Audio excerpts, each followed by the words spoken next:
ஒரு விஷயம் உங்களுக்கு முக்கியமாக என்ன தெரியணும் கோல் பற்றி அப்படின்னு பற்றி.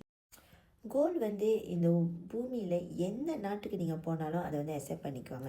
நீங்கள் ஒரு நாட்டில் கோல்டு வாங்கிட்டு இன்னொரு நாட்டில் கொண்டு போய் விற்கிறதா இருந்தால் கூடயும் அதை அக்செப்ட் பண்ணிக்குவாங்க. ஆனால் காசு அப்படி கிடையாது. நீங்கள் இங்கே உள்ள ரிங்கிட் மலேசியா எடுத்துகிட்டு போயிட்டு நீங்கள் இந்தோனேஷியாவில் பயன்படுத்த முடியாது. இந்தோனேஷியா ரூபியா நீங்கள் கொண்டு போயிட்டு இந்தியாவில் பயன்படுத்த முடியாது. ஸோ அந்த மாதிரி ஒவ்வொரு நாட்டுக்கும் உள்ள அவங்களோட அந்த கரன்சியை தான் பயன்படுத்த முடியும். ஆனால் கோல்டு பார்த்தீங்கன்னா ஒரு பொதுவானது, ஒரு இன்டர்நேஷ்னல் வேல்யூடையது. அது மட்டும் இல்லை, தானே வந்து ஒரு வேல்யூவில் நிற்கிற ஒரு பொருள். மற்ற நாட்டோட கவர்மெண்ட்டோட சார்ந்தது கிடையாது. கோல்டு மட்டும்தான் வந்து தன்னோடைய சொந்த வேல்யூவில் நிற்கிது. நீங்கள் எனி டைம் அந்த கோலை வந்து விற்று நீங்கள் காசாக ஆக்க முடியும். எந்த நாட்டில் போனாலும் அந்த நாட்டுடைய காசுக்கு நீங்கள் அதை விற்று நீங்கள் காசு ஆக்கிக்கலாம். உங்களுக்கு என்ன தெரியணுன்னாக்கா அந்த கோலோட value, make sure it is pure gold. அது மட்டும் இல்லை, அதோட வெயிட் அண்ட் சர்டிஃபிகேஷன் வந்து இருக்கிறத உறுதிப்படுத்திக்கோங்க.